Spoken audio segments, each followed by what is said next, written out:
show. Is it a sandwich? If I called a hot dog a sandwich, do you think that you'd be fine with it? If not, then why? Let's bust this wide.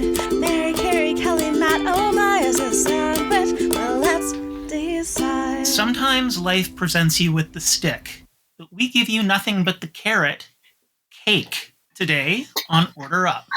Oh, God. I have to say, it's been much harder to find puns for cake and pie. Yeah.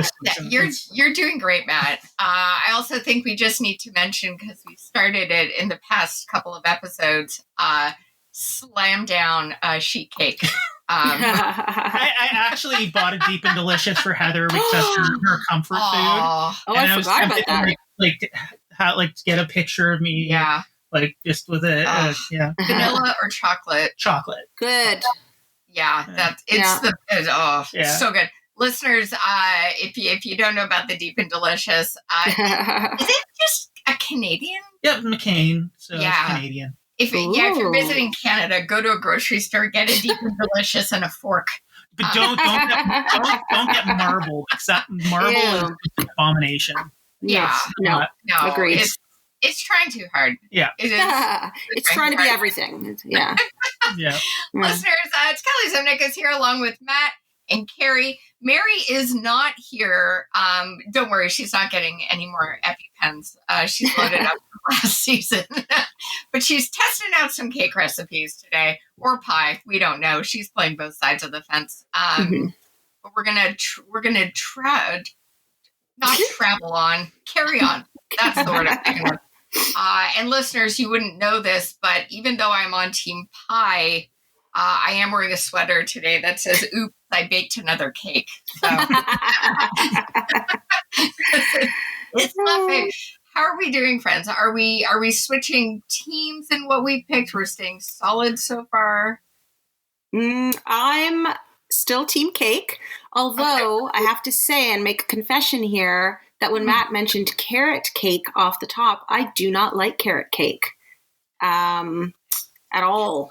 Okay. I just think that a carrot should not be anywhere near a cake. It's something that's when done well, like when a good carrot cake is really good, but most carrot cakes are not good. Right. I agree. Yeah. I agree. I'm very picky about the carrot cake. My favorite, although it is a fruit, but we all think it's vegetable, tomato soup cake can be quite good. Oh, yeah. There's a recipe on the soup can. I quite like that. Yeah, my dad would make zucchini cake. I love zucchini bread. Zucchini bread is good. Matt, look at Carrie's face. It's She's had a rough day. What are we doing? Guys, listen. Let the vegetables do their thing. Why do we need the vegetables to become cake? Like, they're never going to be cake. Tomato is fruit, though. Tomato is a fruit. Okay, but we use it as a vegetable. I know it's technically classified as a fruit. We're being a bit pedantic now. But I think that actual fruit that we use as fruit, like strawberry shortcake, oh my gosh, I could eat an entire one by myself with a fork. Yeah. But the carrots and the zucchini, you're going to come up with a broccoli cake or a Brussels sprout cake, you people? No. One of my favorite cakes is going the complete opposite way, and it's my grandmother's 7-Up cake. Oh, interesting. Yeah, so it's a lemon lime kind of cake. Yeah, that works. It's like a Coca-Cola cake. It's 7-Up, so it's a little bit fizzy. It's just a little bit more, I don't know, like sort of effervescent. Right. Yeah, it's like a bright flavor to it. That reminds me, if no one's done this, you've got to get the box cake mix in your grocery store.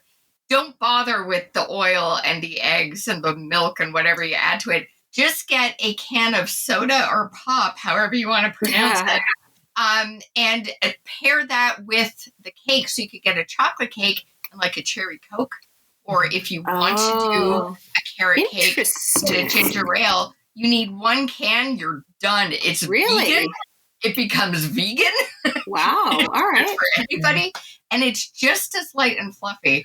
Huh. Yeah. It all comes out of that era when like they were in the 40s and 50s when everything was being put into gelatin. Mm-hmm. They were also putting pop and everything. Like, right. Just Is it processed? Sure. Science. Yeah. That could be a good name for a new podcast. Is it processed? Anyhow, speaking of process, Matt has been working all day and has been processing some fun food facts for us. So what do you have for today's episode, Matt? Today, we've all done it. I know I've done this. I've gone up on stage and just tanked and had to eat some humble pie when I got off the stage. But do we know where that phrase comes from? No. It actually comes from the medieval era. In those times, the lords and ladies had all of the best things to eat: venison, beef, boar. But what was left over? Well, the offal, and this is back before the French got into eating it and made it cool. So it was chopped up, minced, and then served in a pie called umbles, which is derived from the word numble, which is derived from the Middle French word nomble, which means deer's innards. So Yum. Since the English like to drop their H, like a Victorian woman drops her fan at the sight of an ankle, the connection from umble to humble was made, transforming it into an idiom for owning your dumbassery, basically. Wow. The umble pie continued to evolve. It's still around today. You can still get them as mincemeat pies. Okay. And then it further evolved when Crusaders came back from the Middle East, introducing fruit and nuts. That gives us the mincemeat that we have today. Huh. Yeah. There you go. Interesting. Umble. I'm just going to pronounce it. Umble. Bring it back. Bring it back. Yeah. Now, we all know nursery rhymes are creepy AF. Yes.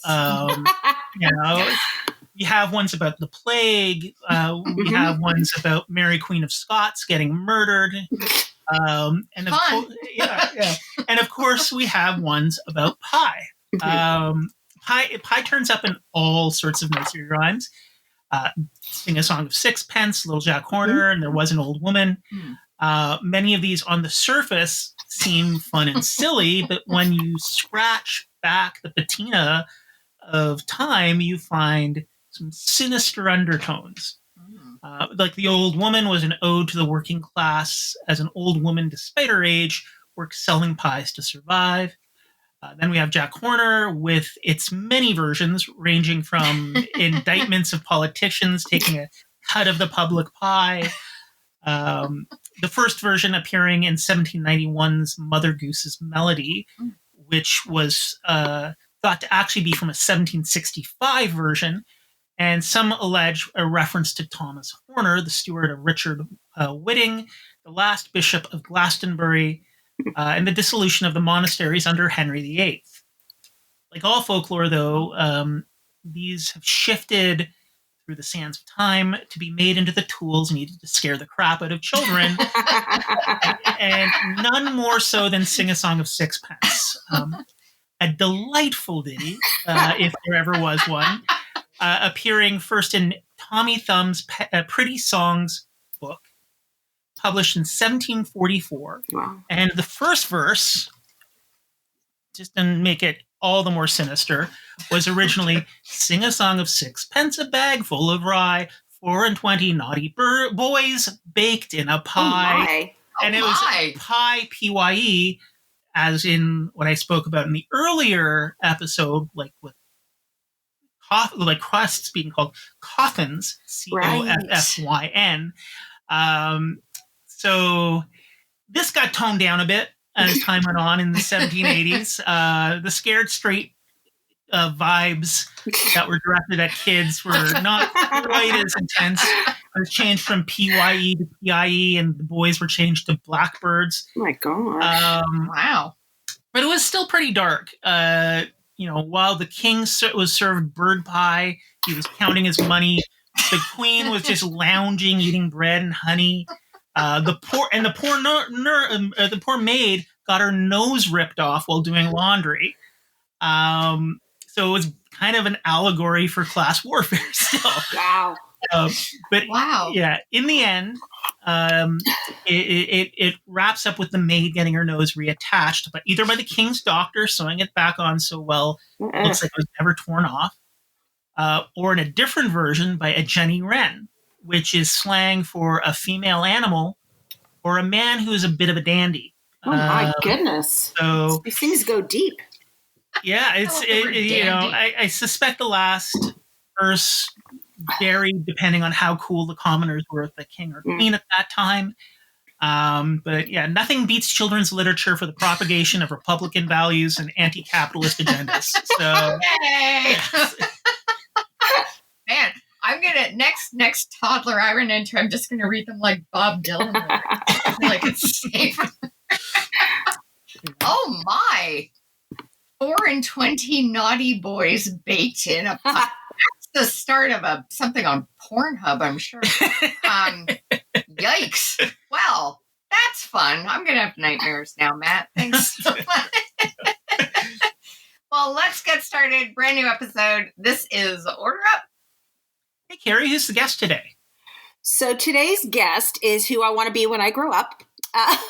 She's a veterinary surgical oncologist. She's a stand-up comedian, an author, an actor, a podcaster, and a dog mom, not necessarily in that order. And like me, she is also a cancer survivor. And she wrote about her journey in her best-selling memoir, Lucky Dog, How Being a Veterinarian Saved My Life.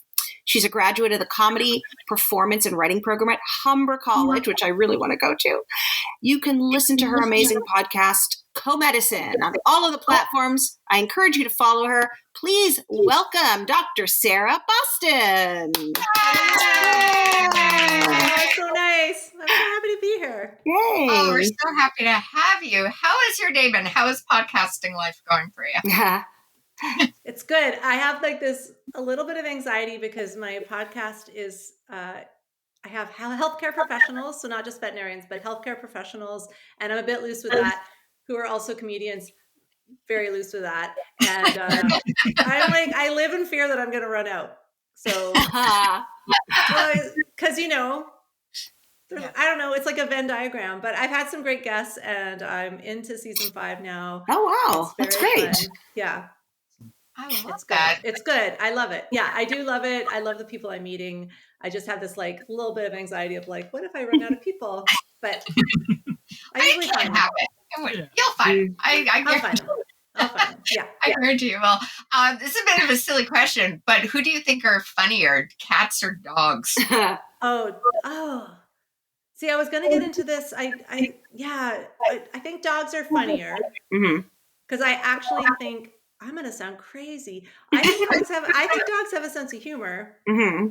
And I don't know if cats do or not, but I believe strongly that dogs have a sense of humor, like that they do find things funny or, but now that I'm saying that, I think, the cat people are going to be mad. Anyway, no. I mean, I'm a cat person, and I think dogs are funnier, but they're different funny. Like, I think cats are funny too, but cats are more like that, Lewis Black, snarky funny, whereas dogs are like that, just like fun-loving energy funny. I don't know. Yeah. Yeah. I think cats are funny unintentionally, and we're laughing at the cats, whereas dogs are funny intentionally, and we're laughing with the dogs. Yeah. That's true. But yeah, no, I'm going to say dogs are funnier. Okay. Yeah, standing by that. Alrighty. Well, that is not part of our 5 questions, but Sarah, we do have 5 brilliantly crafted by yours truly. 5 questions for you today. Are you ready for your quiz? Yeah. All right. I'm nervous, but I'm ready. Yeah, let's do it. Great. You're going to be great. All right. Question number 1. Do you have a savory or a sweet tooth? Okay. I have to tell you guys something about myself. I'm not a foodie or a very good cook. So some of these questions are like, I don't know. But I don't know if you can have both or neither. I don't know. But one thing I know is like I feel very strongly that you cannot have something sweet and then something savory. So I don't know if I feel strongly about one or the other, but I do feel strongly about the order. Right. That's fair. Like, yeah. Yeah, you can't. Just if your dessert's sitting there, but then you haven't had. I'm like, my husband will take a bite of it, and I'm like, no. What are you doing? Why are you doing that? He's like, no. I'm like, no, you have to wait. So yeah, that's where I come down on sweet versus savory. It's like not, yeah. That's my answer. Yeah, I get that. Yeah. I find if like you eat something like sweet and then try to eat something savory, it just throws the palate all off. That's what I'm saying. That's what I'm saying. Yeah, agreed. Just be more patient. Be patient. I gotta say, sometimes I do want my dessert before my dinner. Oh, really? So I'm almost 50. I feel like I can. Well, you can do whatever you want. Yeah, you can do whatever you want, Kelly. It's just wrong. It's just wrong, right? Yeah. Yeah. You guys were shocking me though with your banter. a lot of controversies. Anyway, where do you stand on carrot cake, Dr. Sarah? I like it. I just don't think it should have nuts. Another problem. Okay. Yeah, nuts shouldn't be in cake. They don't. Pineapple really punches it up, though. No. With a pineapple in a carrot cake, it can Oh my goodness! No, Matt's going willy-nilly on us. Jeez. I'm Canadian. We put pineapple in everything. We do. You know? Yes. I'm also Canadian, and no. This could be our first episode where half the guests walk out. Yeah. Just throw down my microphone. She's going to storm out of her own studio. Talking about pineapple. Yeah. All righty. Question number 2. When it comes to cutting the cake, will you take the centerpiece, the corner piece, or are you just game to grab any piece of cake? I don't think I have a strong feeling about that, but I do tend to go for like the least icing, which usually there's more icing on the edges. Yeah. But as far as like where it is on the cake, I'm not too worried. But if I get a big chunk of icing, I will scrape it off. Yeah, I'm the same. I gotta ask, did your wedding cake have very low icing? Was there no wedding cake? There was no wedding. There was a hike in the mountains. Oh, that's nice. Yeah, that's nice. We eloped in Colorado because I was living in Colorado and I learned that you could just go marry yourself. What? You just had to go. Yes, you just went into the county clerk office. You got your marriage license. They checked if you were cousins.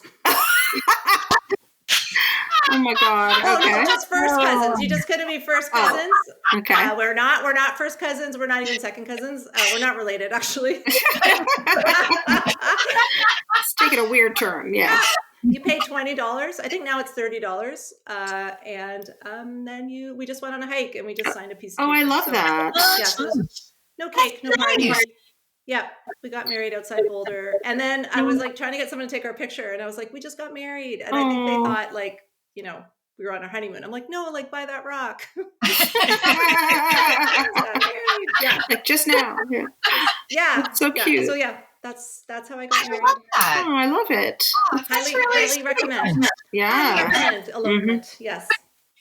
In Colorado, as long as you're not first cousins, you're fine. Do you find that icing is overrated? Yes. Yeah. And like too much. Too much. The cupcake craze. The cupcakes are outrageous. Too much. It's like, no. Yeah. What are you doing? I take that and just go right in the garbage. Yeah. No need for that much icing. Agreed. It's true. There is there is too much. We've got to get on big icing and just cut this out. It's a conspiracy. Big icing needs to stop. All right, Sarah, question number 3. So cheesecake is not cake, yet it's not pie. What do you think cheesecake falls under? I mean, I'm okay with calling it cheesecake. I'm okay with that. Yeah. I don't think we have to be so strict with our definitions of cake. We might be overthinking it. Yeah. I mean, I think whoever made the first one was like, it kind of looks like a cake. We call ice cream cake. True. Yeah. And it's kind of the same. It's just some like crackery stuff. and then some, I don't know, milky stuff. In a form, some kind of form. So I don't know. I have no problem calling it cheesecake. That's Okay. Yeah. I'm Good comfortable with it. I'm comfortable with it. You're writing it down. It's going in the file. All right. Yeah. Question number 4. Would you eat a piecaken? And I will describe what a piecaken is. It is pecan or pecan pie, depending on where you are, pumpkin pie, and spice cake with cinnamon buttercream between each layer. And on the outer layer, you've got like an oat crumble. Would you have a piecaken, Sarah? There's not a chance in hell I would eat that. It actually makes me feel like, just hearing you describe it, it makes me nauseous. It's too much. I would eat those things separately. Yeah. No, I wouldn't eat them together. I don't think so. They also have really different flavor profiles too, right? Yeah. Like you've got the pecan pie, which is like super sweet. Yeah. You've got like a more moderate, like spicy pumpkin pie, and then you got like spice cake. So it's like it's not even things that I think would go well together. Yeah. Is it American? I believe so. Yeah. It sounds American. It's like the turducken. Like it's like it's just too much. Agreed. I would not eat that. I hope I thought you were gonna be like, no, I invented it. Get out of our podcast, Jen. I'm gonna do a little side question here for Matt. What would you combine then to make your piecaken? Oh my. Okay, so it'd have to be complementary. So I'd say maybe like strawberry pie, Mm-hmm. and then maybe like some kind of cream pie. Mm-hmm. Okay. Because that wouldn't conflict too much. Or maybe like a rhurbarb pie, because then you can get the strawberry rhubarb component. Yeah. And then an angel food cake with a light icing. Okay. That way it's not taking away too much. Right. Yeah. So it's not like, because a spice cake is just like, it's a thing, right? We're like, like an angel food cake can just sort of like exist and serve as a filler without being overwhelming. Okay. Huh. I would you eat that, Sarah? No.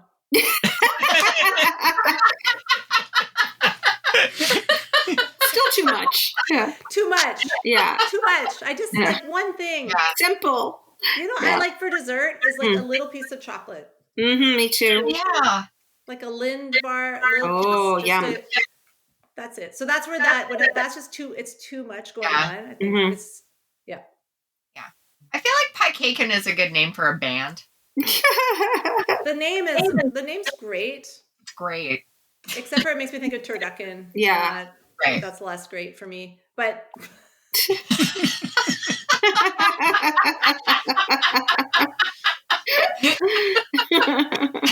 those things I'm like, why? Why would you put? Because you can. But I agree with you. Yeah. Yeah. It's like deep frying everything. Mm-hmm. You know? It's like you just don't. Just because you can doesn't mean you should. Mm-hmm. No, I lived in America for 5 years. Okay. Florida. Oh. Deep fried turkeys. Yes. Yeah. One of my brothers does that. Yeah. He lives in Miami, and the deep frying of the turkey is the thing. I've never done it. I would, but I would need someone else to do it because I think I would hurt myself. Yeah, it sounds scary. It's like leading cause of fire in the United States. The most fires because people are dumb and don't measure their oil. Oh. No. And I mean, all you have to do is like fill it with water, put the turkey in, measure where I see. Take it out, measure where it is, and that's how much the oil. But no, people just fill it with oil and prop in frozen turkeys. Right. So the mat will also all off. It's supposed to be thawed, and it just spills over and great big grease fires. Who was? It was like, is it Archimedes? Who was that in the bathtub? Yeah, it was. Yeah. That whole displacement theory, right? Well, but good grade 7 science. Serving you well, Matt. Serving you well. Alrighty, we have made it to question number 5, Sarah. The theme of this season. Now, are you team pie? Are you team cake? Or neither? Okay. This is hard. I actually think this is very similar as a veterinarian. People ask me if I like dogs or cats better. Or Right. And I do think that pie is dogs and cats are cake. Interesting. And I love both, but I am team pie / dog. Okay. Because my mother-in-law makes amazing pies. Okay. Like beautiful, amazing fruit pies, and I love them. And so I have to be team pie because of that. But I think I am more pie. Yeah. Despite the fact that I'm wearing a sweater that says, "Oops, I made another cake." I'm with you. You're My pie. dad makes an amazing apple pie that I just find, I mean, so like, good. good cakes are good, but I find a really good pie is almost transcendent. There's just something about it where it's more than the sum of its parts. Right. Where it's so delicious. Yeah. Now I want pie. Can I ask a question? Am I allowed? Yeah.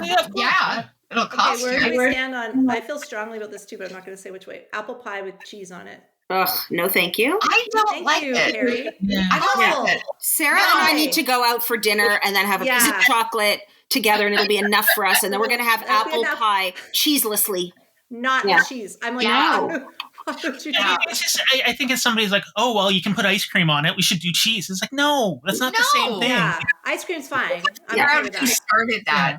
Yeah, next episode, listeners will figure out who we should. I would like you guys to delve into that and get back to me. I think we should. It is upsetting. Yes. I'm not a fan. I'm not a fan at all. Yeah. Very much, listeners, if you're listening outside of Canada, this is a very Canadian thing. I don't know why. I don't get it. Now, as a snack, sure, I'll cut up some apples and some cheese. Oh, yeah. Cheese Putting them on a pie. Well, there's some weird regional things, though. Like, I learned, so I have friends from the Maritimes, and they had us over to their wedding in the Maritimes, and they served the pie, and they were all cold. And I'm like, don't you heat the pies? Like, so, but it's like they serve it's room temperature or slightly chilled pies are common out there, which is, I mean, it makes sense. It's not like totally baffling, but it's like I think there's this pie knowledge that we are blind to in our little regional bubbles. Pie knowledge. Oh my. Matt's going to write a book called The Life of Pie, but P-I-E. Yes, there we go. Excellent. It's so good. Well, with Sarah's answer, episode 3 wraps up with Team Pie in the lead. I won. Oh my. I won. We're not done. Okay. No, we have more episodes to go. This could dip either way. Our missing co-host today, Mary, is riding both sides of the fence. Yeah. Bail on one. And I'm team existential dread, so For Matt, nothing exists. No pie, no cake. Pie and cake are an illusion. There is no pie. And cake. Cake all the way. When it comes to food, Sarah, is there one thing you wish people would stop giving to their pets? Oh God, I could just go on and I'll make people hate me. Well, I wish people would stop feeding raw. That's raw. Okay. Yeah, that's a bad idea. It's just a bad idea because the dog can get really sick. Right. And they can get really sick. So I wish people would stop doing that. But I know people are just doing what they think is best and they get maybe bad information. And the other one that was like sweeping the nations was grain-free. That was a big thing. And it causes sometimes fatal heart disease in dogs. Oh dear, no. Yeah. So that was a good one that's been happening. Yeah. There's like a whole site on the FDA about all those foods. So everyone's like, oh, they're grain-free. So those two things, just for their pets' health, I wish they would stop. And then just in general, people don't need to feed pie or cake or sweet or fatty things to their pets that can make them really sick. So, including, I don't know, is my mom listening? Mom, please stop. Those would be things that I wish. Oh, can I tell you something funny? Because I just want to talk about that. Yeah, please. Well, okay, I don't even know, like I can say it because it didn't happen, but someone called that their dog ate a vibrator, and I'm a surgeon and I was on emergency and I thought it was coming for me to do surgery on it. And it was like the best moment of my day. I was so happy. And then it didn't come. I don't know what happened. Oh no. But for like 10 minutes, I was just like, this is incredible. I need, This story's going to make my career. Yeah. Oh, just my day. Yeah. But I hope that dog is okay. Oh, buddy. Whatever. But put your vibrators away, people. Don't let your dog eat those things. It's an educational platform we have here. I wish people would not let their dogs eat their dildos. Oh my God. You could get a t-shirt. Dr. Sarah, you need to have a t-shirt that says that. That's good. Food. With a big line through it. No dildo for your dog. Yeah, Put it away. Put it away. Yeah. For those of us of a certain age, it's reminding me of the dingo ate my baby. Dingo ate my dildo. Oh my gosh. Rocking.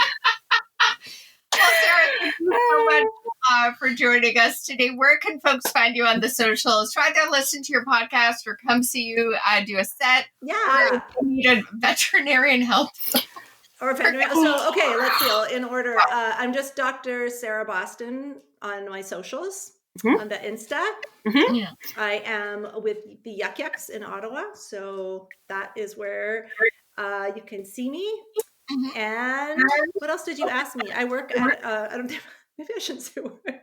It's so weird when things get all kind of mixed up in my life. But I am a surgeon. I do cancer surgery mostly. I do other surgery. And I work at a very beautiful hospital called Capital City. Nice. Ottawa. And I am very serious at work, I promise. Well, thank you so much for being here.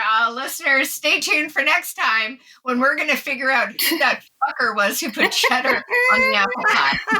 We're coming for you, bud. Thank you. Thank you.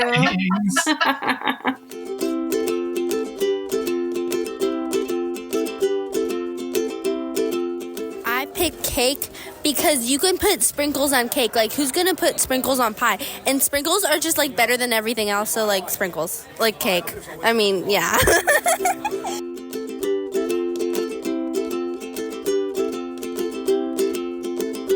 Order Up is hosted and produced by Matt Ardill, Mary Kennedy, Larry Hain, Kelly Zemeckis.